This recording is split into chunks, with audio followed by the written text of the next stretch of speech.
Aujourd'hui, c'est le 19 décembre. Bienvenue à notre méditation.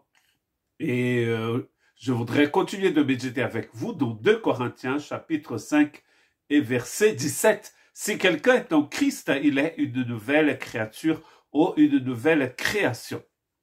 Dans cette nouvelle création, nous avons une autre relation avec le Père, le Fils et le Saint-Esprit.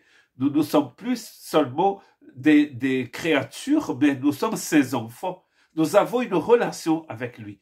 Dans Jean chapitre 15, verset 5, Jésus dit ceci, « Je suis le cep, vous êtes les sarments. Celui qui demeure en moi et en qui je demeure porte beaucoup de fruits, car sans moi, vous ne pouvez rien faire. » Dans cette nouvelle création, nous ne pouvons rien faire sans Jésus, car Jésus est le cep et nous sommes les sarments. Il a ici une relation très importante entre le cep et le sarment. C'est le sarment qui va produire du fruit, mais s'il n'est pas attaché au cep, il ne peut rien faire.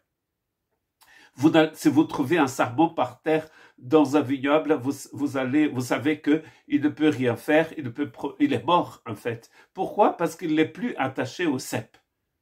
Comme la branche d'un arbre, quand il n'est plus attaché à l'arbre, il ne peut rien faire, il ne peut produire du fruit. C'est ce que Jésus dit ici. Nous n'avons pas de vie en nous-mêmes, de vie spirituelle en nous-mêmes. Notre vie vient du Seigneur. C'est pour ça que dans ce texte, Jésus c'est son dernier « je suis » du livre de Jean. Le premier, c'est dans le chapitre 6, quand il dit « je suis le pain de vie », et ici il dit « je suis le cep ». Et là, il est en train, juste avant la mort, sa mort et sa résurrection, il est en train de vraiment mettre le dernier point sur le « i ».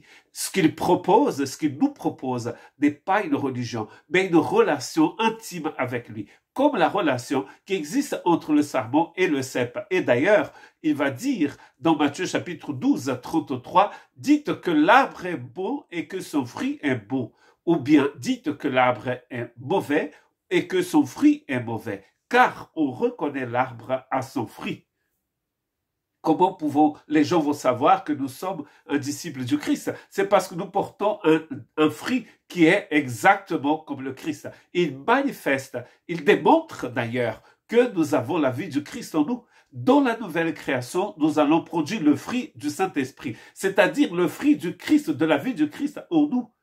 C'est ne plus moi qui vis, dit Paul dans Galates 2, verset 20, c'est Christ qui vit en moi. Dans la nouvelle création, c'est Christ qui vit en vous. Que Dieu vous bénisse.